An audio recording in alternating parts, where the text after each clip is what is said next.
Hello, నేను మురుకులు చేసే పద్ధతి చూపెడతాను ఇప్పుడు.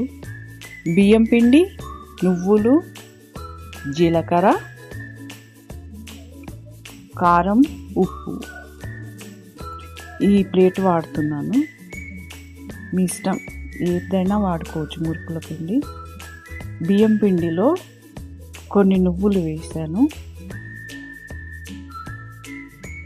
కొన్ని నువ్వులు వేసుకొని జీలకర్రని ఇలా అని వేస్తే మంచి టేస్ట్ ఉంటుందని పెద్దవాళ్ళు చెప్పారు. మా మమ్మీ చెప్పింది.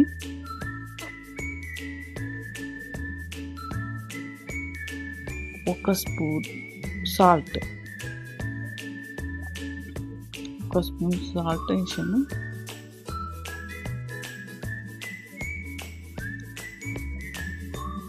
వన్ అండ్ హాఫ్ కారం ఎక్కువ వేసుకుంటాను నేను, సాల్ట్ తక్కువ వేసుకుంటాను. పావు కిలో పిండి పావు కిలో తీసుకున్నాను, బియ్యం పిండి.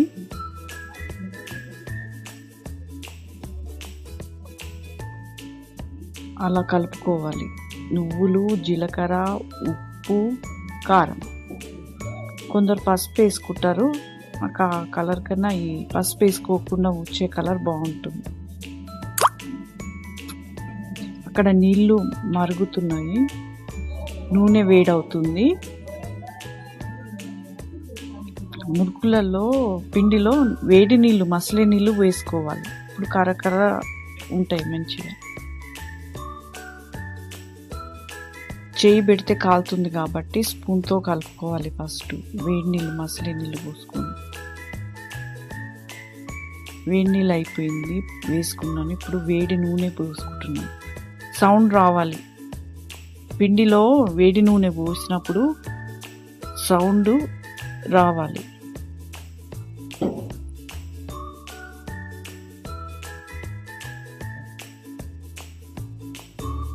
అలా ఇప్పుడు చల్ల నీళ్ళతో కలిపేసుకోవచ్చు. మామూలు నీళ్ళతో పిండి తడిపేసుకోవచ్చు.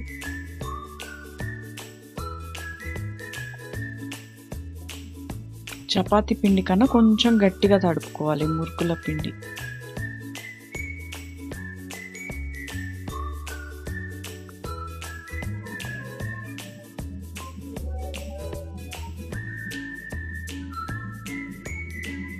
అలా పిండి తీసుకొని తడిపేసేయడం అయిపోయింది. పిండి తీసుకొని మురుకుల పీటలో వేసుకొని ఒత్తుకోవాలి.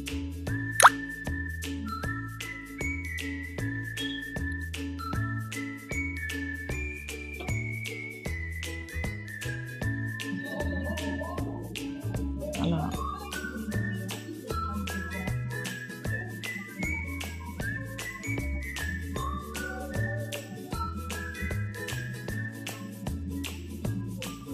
కొందరు జల్లిగంట మీద వేసుకొని వేస్తారు. నేను ఆయిల్లో డైరెక్ట్గా వేయడం నాకు అలవాటు. కొత్తగా నేర్చుకునే వాళ్ళు జల్లిగంట మీద వేసుకొని నేర్చుకోండి.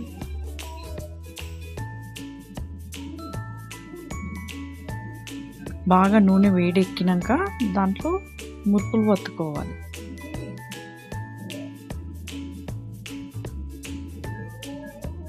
అయిపోయింది. మంచి కలర్ వచ్చేలాగా చూసుకోవాలి.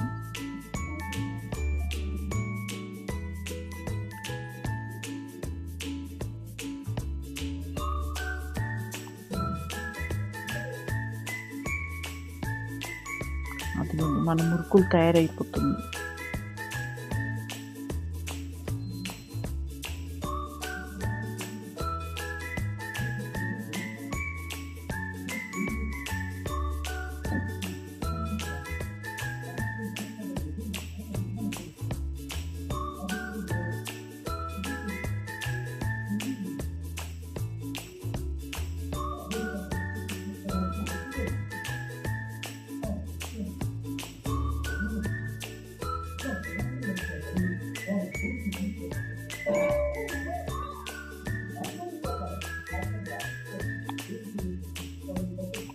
అయిపోయింది, వేడైపోయింది.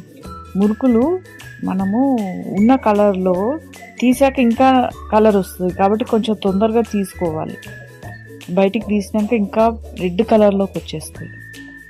మాడకొట్టకుండా చూసుకోవాలి. మురుకులు మంచిగా కాలితేనే కరకరలాడతాయి.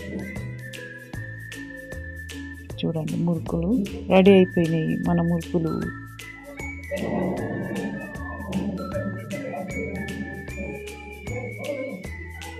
నన్ను చూపెట్టలేదు అంటున్నాయి. పక్కన ఉన్నాయి ఏంటి ఇవి చూద్దాము.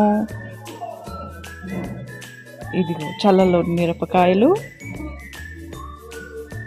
ఇదిగో పాపడాలు, వడియాలు నేను పెట్టాను.